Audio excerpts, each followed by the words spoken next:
Welcome aboard. I am Lynn Bacani. In celebration of the Day of the Seafarer, Marino World brings you this special episode of Maritime Viewpoints with a preeminent TSM group of companies.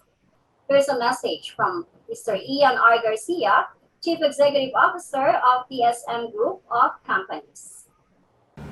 On behalf of TSM Group, I would like to thank and salute all our hardworking seafarers, the key workers of the global trade. As we move forward, rest assured that we are continuously finding innovative ways to join and win the global fight against COVID-19. Over the past decades, we have surpassed the biggest challenges. Through collaborative effort, our ability to respond and adapt rationally to the circumstances with the greatest lessons learned from the past and the advances in research and technology, we are bound to win every battle. I would also like to emphasize that TSM Group recognizes the vital role you play in shipping and world economy. Your TSM family will always be here to support you in all your endeavors. Together, let us continue working towards a common goal, a fair future for seafarers. Mabuhay ang marinong Pilipino. TSM Group, partners of seafarers since 1988. Joining us is Engineer Artemio V. Serafico, President and General Manager of TSM Maritime Services. Good evening, Engineer Serafico. Hi, Lynn. It's good to be in your program, and we are very honored that you have considered us to be a guest on your show. Of course, and we are honored to. Yes. Thank you for joining us on the program. Engineer Serafico, what composes TSM Group and how do you operate as a team? Before anything else, I would like to greet our seafarers, our brothers in profession, a very happy Seafarers Day. Yes. TSM Maritime Group or TSM Group is composed of five companies: TSM Shipping, TSM Dry, TSM Chemical, TSM Maritime, and Solvang. We operate as a group, and I guess that's the good thing about it because we can compare notes. We can improve our system based on experience of everyone, and that's the way we are improving our system to benefit our seafarers. Especially this during pandemic, how do you operate or work as a team? Well, as I have said, we have been comparing notes, and as you know, we have not expected that life in maritime, especially in manning, would be as hard as this, especially when the pandemic started. I have been in the industry for more than 30 years, but I have not imagined myself to be working in this kind of situation where you are hampered by the quarantine restrictions in every places, whether it is here in the Philippines or outside the country. We are now faced with the requirements for vaccination and travel locally and internationally are most of the time very difficult because of the availability of flights. We all know that even in the Philippines, we are hampered by the number of islands where we have to cross either by ships or by plane. And once you are here, you are also required to do an isolation before you can travel outside. And there are also countries that are also requiring isolation when you get into their country or before joining the vessel. And of course, it is very important that you are a holder of a negative RT-PCR test.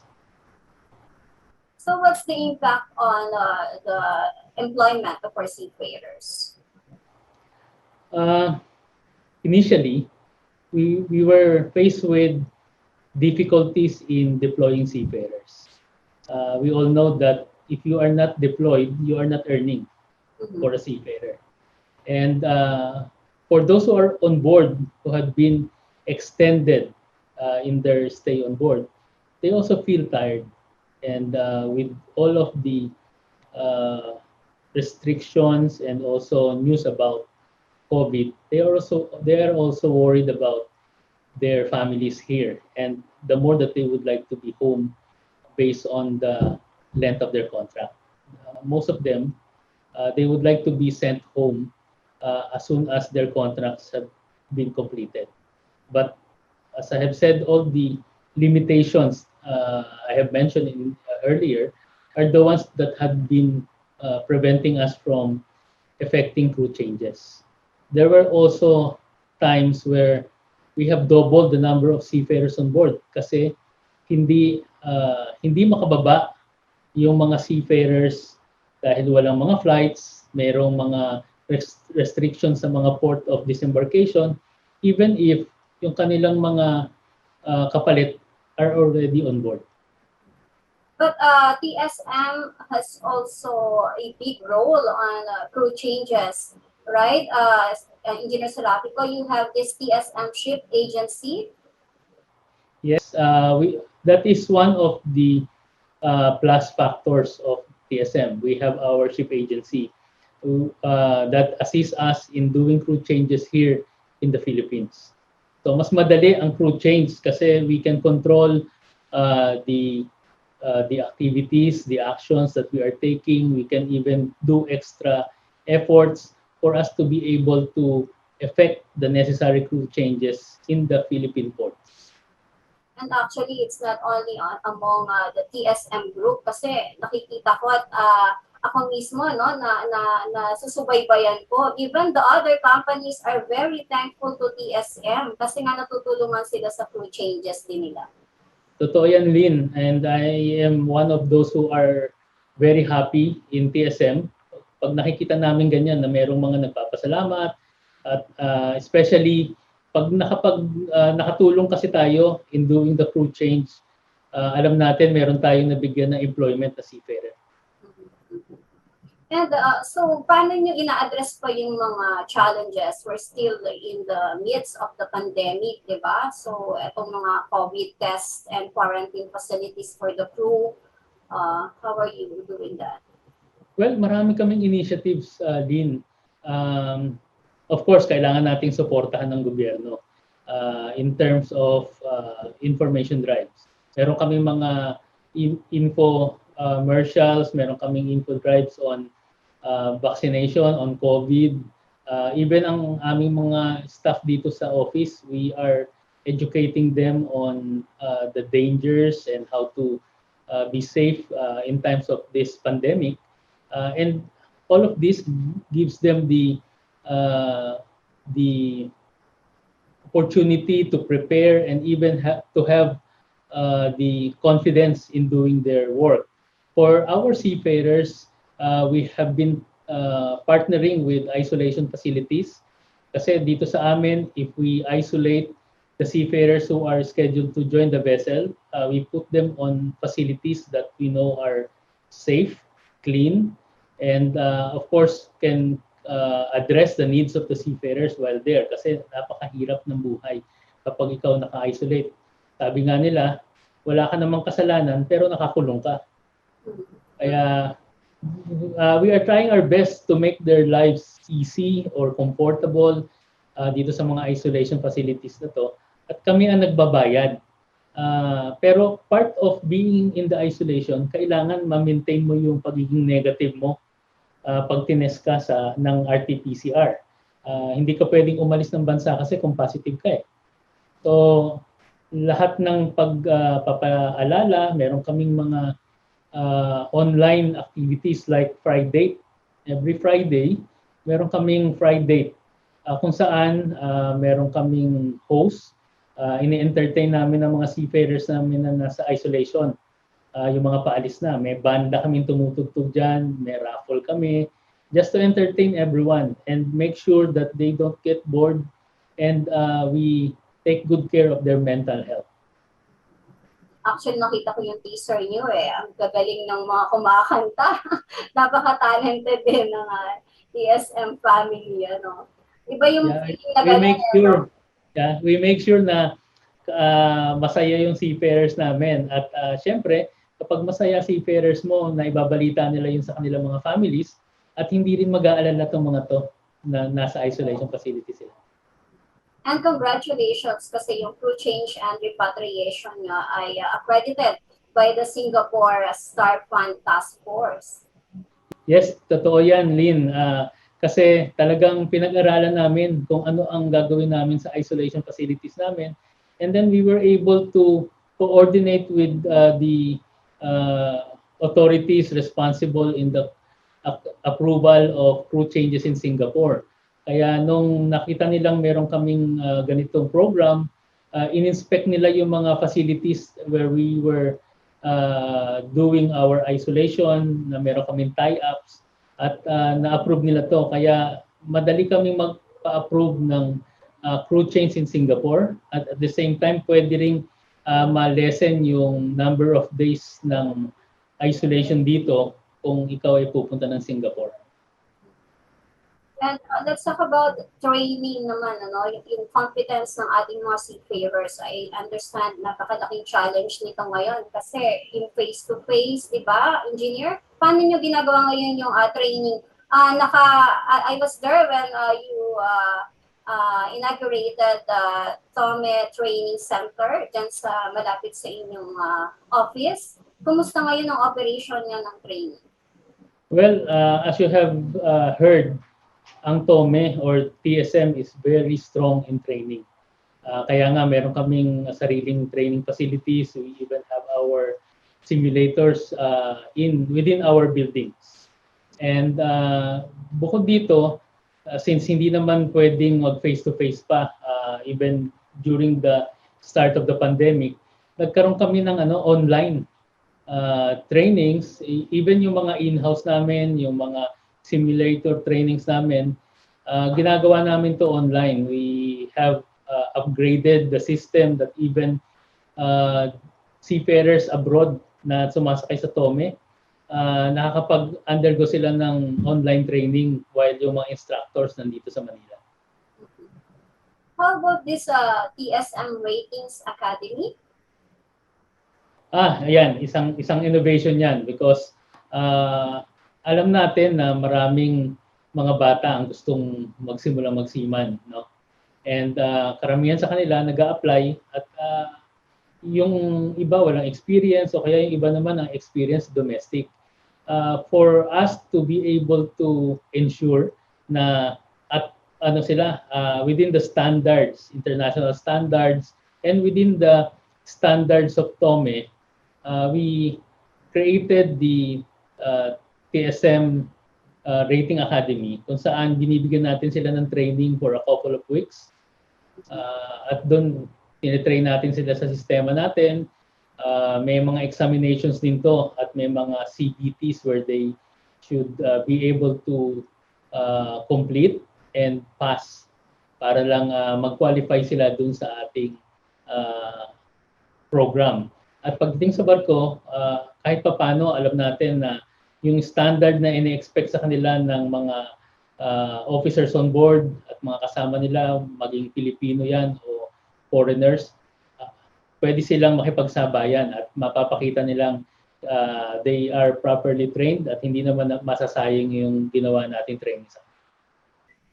It is a truism, digital is the new normal. Get to know more about the TSM Recruit app after the break.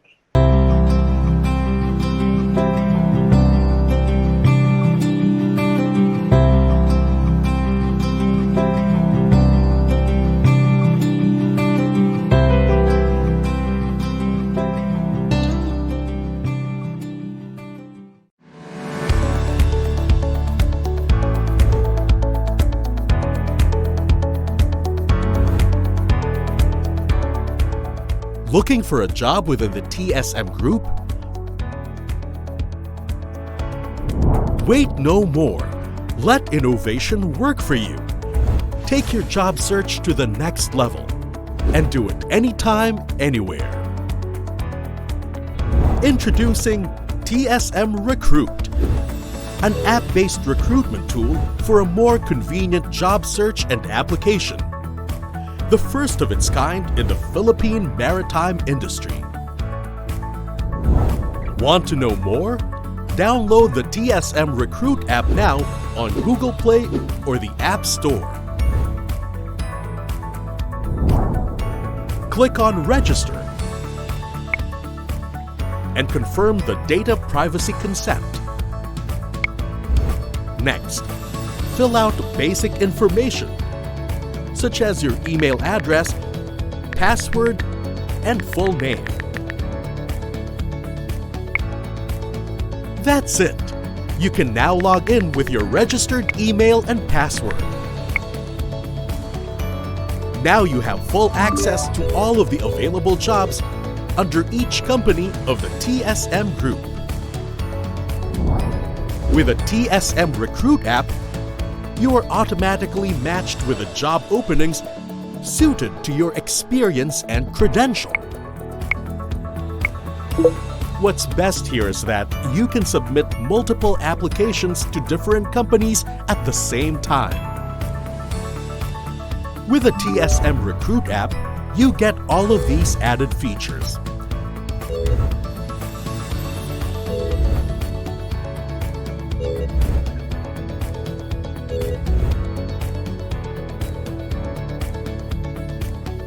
Get notifications on your application status. View all the jobs that you have applied for. View the status and the activities of your job application.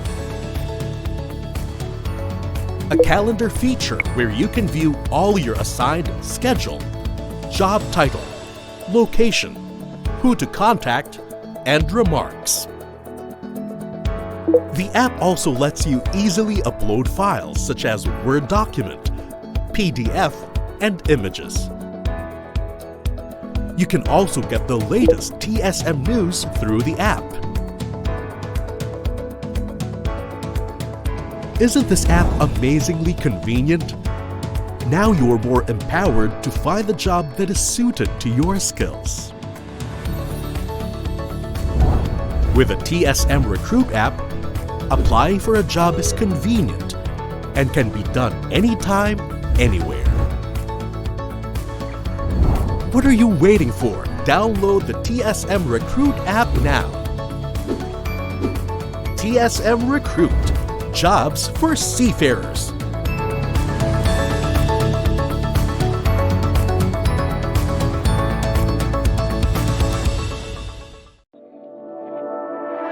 What if I tell you that KSIM Connect has become a reality? It is the cloud-based ecosystem for maritime education and training, where Kongsberg provides simulation and services to all members. As an instructor, my main goal is to educate and train seafarers to acquire skills promoting safety, sustainability, and efficiency at sea. At KSIM Connect, I can efficiently manage my simulators, my exercises, and my students. In the exercise archive, I can store my library of exercises, and if I want, collaborate and share them with my colleagues or others in the global community. KSIM Connect enables me to give students access to cloud simulation, so they can train anytime and anywhere while learning at their own pace. In addition, I can explore the library of models and exercise areas, download or subscribe those that fit the learning objectives. And I can even order spare parts or a service visit if needed. Kongsberg has started to create the future of maritime education and training by creating the community where instructors can find news, explore and download available simulator models, distribute or share exercises that fit the curriculum. Imagine using KSIM Connect to integrate our simulators in the same virtual exercise environment, enabling students to train and interact together. It doesn't matter whether you're in Singapore, Australia, or in the United States. As long as you're online, you are part of the knowledge-sharing community. Kongsberg is shaping the future of maritime education and training by creating the community. Let's continue building this community together for the benefit of ourselves and the entire maritime training industry. Join KSIM Connect today.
We're back on the program, Engineer Serafico, and we know napaka-proactive ng TSM Group. So sabi nga, digital is the new normal. So how's the recruitment operations of TSM Group?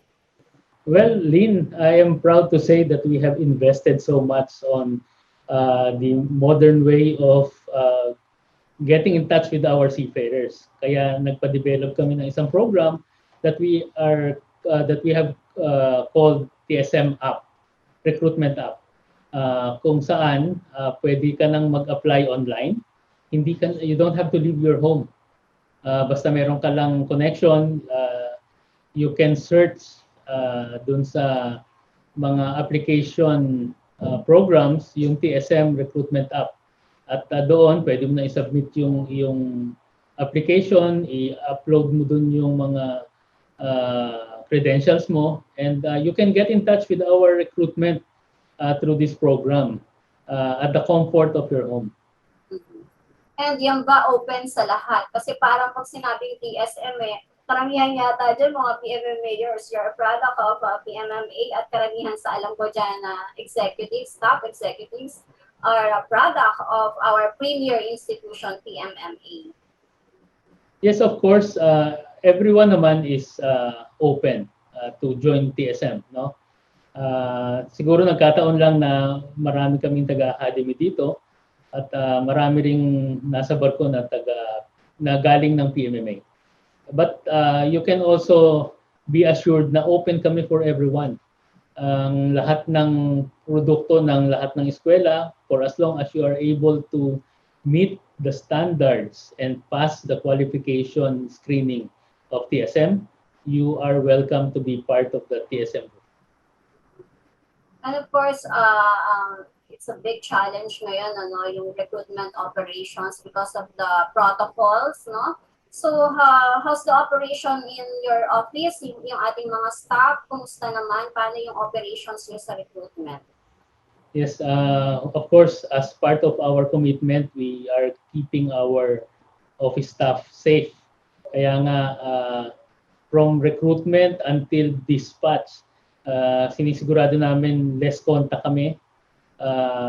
Sa recruitment, as I have explained earlier, meron kaming TSM recruitment app. Pwede kang mag-apply nang hindi ka umaalis ng bahay at magre-report ka lang dito kung kailangan. Pag nag-report ka naman dito, we have converted our parking area as a reception area for our seafarers. Naglagay kami doon ng mga booths kung saan merong separation. Pag nag-uusap ang crewing staff tsaka ang seafarers, merong barriers. At we are trying to minimize the interaction not more than 15 minutes. Kasi according to the experts, kailangan para ma-lessen ang exposure mo, ang interaction is less than 15 minutes. Naka-full PPE ang aming mga staff when doing the interaction with our seafarers. Either they are interacting dun sa parking area or when they are dispatching in the isolation facilities. At meron kaming regular disinfection dito sa reception areas namin para lang masigurado na pati ang mga seafarers ay safe while they are there. Nagkaroon din kami ng free Wi-Fi doon sa reception area so that they can contact our staff through social media, Viber man yan, or Messenger, or through Facebook, at hindi sila mamumroblema kung medyo on budget yung kanilang connection because they can have a free Wi-Fi connection dun sa aming reception area and they can communicate with our staff. So aside from dito sa Makati office ninyo, you have other branches, di ba, engineer? Yes, we have Davao and Cebu. Mm-hmm. And all of our offices are on skeleton force. At syempre, binabawasan din namin kung ano yung safety measures dito sa Manila, yun din ang safety measures sa aming mga branches. And we also encourage work from home facility or work arrangement. And sabi mo nga, pinabati natin yung ating mga marino ng happy Day of the Seafarer. Pag pinag-usapan ngayon ang Day of the Seafarer ngayong year na to, andyan yung yung campaign ng international led by the International Maritime Organization, yung kung paano natin ipapakita yung pagkilala sa ating mga marino ay yung vaccination ngayon, ngayong panahon ng pandemic. So, kumusta ang inyong mga initiatives for the vaccination of our seafarers? Siyempre, pinag-iisipan natin mabuti ang ating mga gagawin para sa ating mga unsung heroes. No? We consider our seafarers the unsung heroes of the industry. So, nakita namin kailangan nating bakunahan ang ating mga seafarers.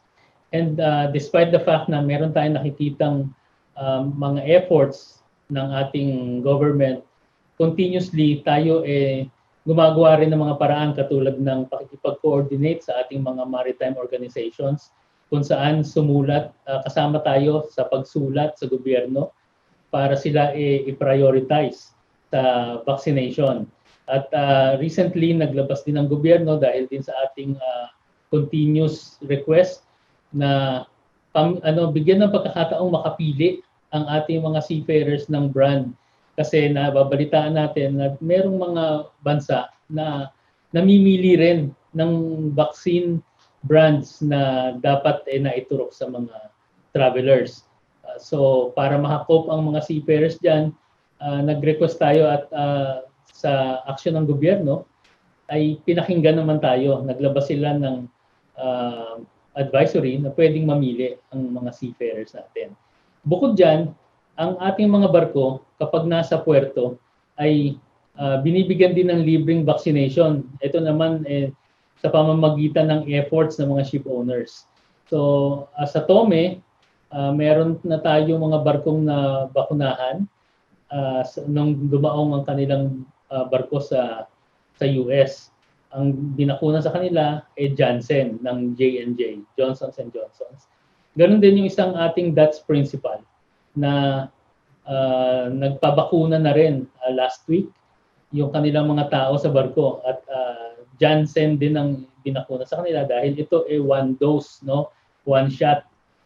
Alam naman natin na ang barko hindi nagtatagal sa puerto ng 2 or 3 months, kaya mas maganda yung one jab na bakuna para lang hindi sila maabala or ma-delay sa pag-alis ng puerto.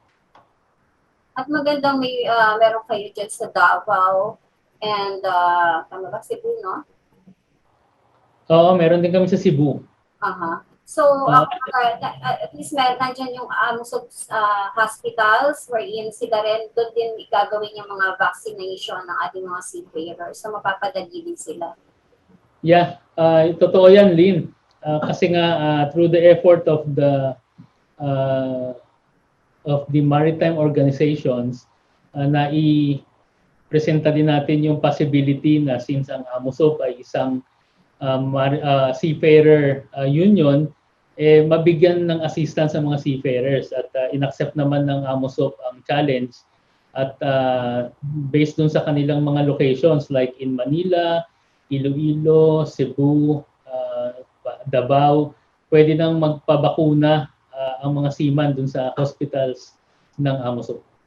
So far, engineer, yung mga marino nyo dito na nakabakasyon pa or so paano nyo sila ginaguide ngayon para sa vaccination program ng ating mga seafarers? Kasi from time to time yata may mga registrations pa kayo dyan? Proud to say na meron kaming regular na ugnayan sa ating mga seafarers. Meron kaming mga sinusulatan through their personal emails. Meron din kaming mga tawag na ginagawa sa kanila. At very recently, nag-launch kami ng isang Facebook Live broadcast. Ang title nito COVID-19 Vaccination for Seafarers. Dito, nag-invite pa kami ng expert tungkol sa bakuna para maipaliwanag. Kasi alam natin na isang factor kung bakit hindi nagpapabakuna ang isang tao is because of the fear of the effects na maaring dalhin ng vaccine. So nag-invite kami ng experts on vaccine. Meron kaming isa from si Dr. Nimfa. Pinapaliwanag niya to na kung meron mang napapabalitang effects, mas marami pa rin ang benefits ng meron kang bakuna. Hindi lang para sa iyo, kundi para sa pamilya mo. Talking about benefits, Engineer Serafico, kayo sa TSM, meron pa kayong tinatawag na TSM privilege card? Yes, isa yan sa mga bago dito sa maritime industry. Ito isang card na nabigyan pa kami dito ng recognition ng the mission to seafarers. Ito yung international recognizing body at ang awarding ay ginawa sa Singapore kasi isa to sa mga magandang benefits na naibigay sa mga seafarers. Itong card na to, hindi to wala kang makukuhang monetary parang refund, no? Wala kang makukuhang mga points. Pero pag ikaw ay nagpunta dun sa mga organization na member dito sa privilege card na to, nabibigyan ka ng discount. For example, kung maglo-loan ka sa bangko ng bahay o kotse, meron kaming participating distributors kung saan bibigyan ka ng discount dun sa unit na bahay man yan o kotse na kunin mo. Pag kumain ka sa mga restaurants na, although sa ngayon medyo bawal pang kumain sa mga restaurants, pero nung wala pang pandemic, pag kumain ka sa mga accredited restaurants, merong mga percent of discount din. So maganda to. It encourages the seafarer to syempre invest or even take their families out for bonding at hindi ganun kamahal kasi may mga discount. Okay. So, Engineer, of course, we're still in the midst of this pandemic, So, ano pa yung mga future plans ninyo, yung mga continuous challenges na paano pa natin haharapin ito kayo sa TSM Group?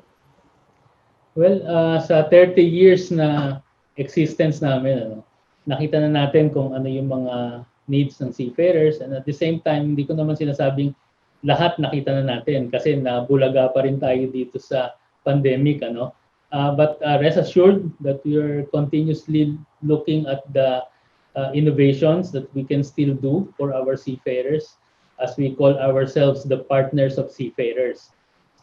Marami pa kaming darating na mga webinars, vaccination programs, mga health awareness bulletins, tsaka yung mga iba pang pakulo sa social media. Siguro marami pa kaming mga programs na gagawin at katulad ng sinimulan namin dati, meron kaming TSM SWAN, which is the Seafarers Wives Association. I guess this is the right time na we further strengthen the organization kasi hindi lang naman seafarers ang aming concern, kundi ang pamilya nila. And through the Wives Association, we can also reach out to the seafarers' families. At ito ang ating gusto mangyari. Marami pa tayong programa at tatatagin pa natin yung mga ginagawa nating safety measures kapag nilalagay natin ang ating seafarers sa mga isolation facilities. At I am proud na napakababa ng aming positivity rate. Siguro ang nagiging challenge lang ngayon is when the seafarers are traveling from the province to Manila para ma-dispatch kasi minsan andun ang infection or yung nagkakaroon sila ng interaction with infected people. Kaya ito pa yung pwede naming improve, but rest assured that we are there for the seafarers. And of course, you as a seafarer yourself, alam ko yung kung gaano ka-dedicate ka rin sa iyong leadership para sa iyong pamumuno sa mga marino. At alam ko, na during that time na meron kayo sa piracy, meron kayong incident, no, na piracy incident. Ikaw mismo, nagulat ako, ikaw mismo ang pumunta doon. So katunayan lang na talagang ang puso mo rin ay talagang para sa marino dahil ikaw nga ay isang tunay na marino din, engineer. Saludo ako sa iyo at Siguro, sa lahat ng ating mga marino. siguro nga, Lynn, yun ang advantage, no? If you are a mariner, tapos naupo ka dito. Kasi alam mo yung mga hinahanap mo na dapat na ibigay sa iyo nung ikaw ay sumasakay pa. So, dito, since alam ko yung mga benefits or yung mga treatment na hindi ko nakuha at hinahanap-hanap ko noon, yun ang pinipilit kong ma-feel at makuha ng mga seafarers natin dito. At totoo yan, maraming nagulat nung ako mismo ang nagpunta sa Nigeria para sunduin yung aming sa captivity pa yung tao namin nung nagpunta ako doon na nagkaroon ako ng chance to be part of the negotiating team, no? At yung pag-ransom dun sa tao or pagtubos dun sa tao. At nakita ko yung tuwa niya nung tinanggap namin siya at nakita niyang merong isang tao from the office na nandoon. Maraming nagtanong sa akin sira ba ang ulo mo? Bakit ka pupunta doon? Dangerous zone yon. Sabi ko, alam nyo, yun lang ang suportang pwede kong ibigay dito sa ating mga seafarers. Kasi kung nagkaroon kami ng instruction na bumiyahe sila doon at sila ay sumunod. So dapat, ikaw din ay may drive na puntahan sila doon dahil ginawa rin nila yon para sa'yo. So para sa kanila, kailangan tubusin ko sila or sunduin ko sila at ibalik ko sila sa pamilya nila. Kaya natutuwa rin ako, I was given the opportunity and experience. Mahirap, nakakatakot, pero proud ako. I can always tell people that I survived Nigeria. And this is a realization na aside from this pandemic, andyan pa rin yung banta ng piracy ng iba't iba pang mga banta dito sa ating mga marino habang pinagpapatuloy po nila ang kanilang pagtatrabaho sa barko. Engineer, yung last message nyo para sa Day of the Seafarer bago natin tapos itong program. Okay. Maraming salamat ulit at napakaganda nitong tiyempo na in-invite mo kami sa programa mo dahil ito ay talagang para sa mga seafarers. We are here during the Day of the Seafarers, no? At gusto kong ipahatid ang aming pasasalamat sa ating mga kapatid sa profession na to. Ang lagi kong sinasabi, dapat ang advocacy natin is to professionalize the profession. Hindi lang tayo seafarers. Kasi madalas sinasabi, seaman lang ako. Hindi dapat ganyan ang attitude natin.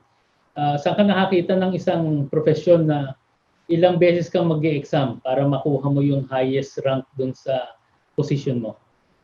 Ilan ang profesyon na kailangang kumuha ka ng maraming trainings para masabing ikaw ay competent? Itong pagmamarino ang profesyon na yon.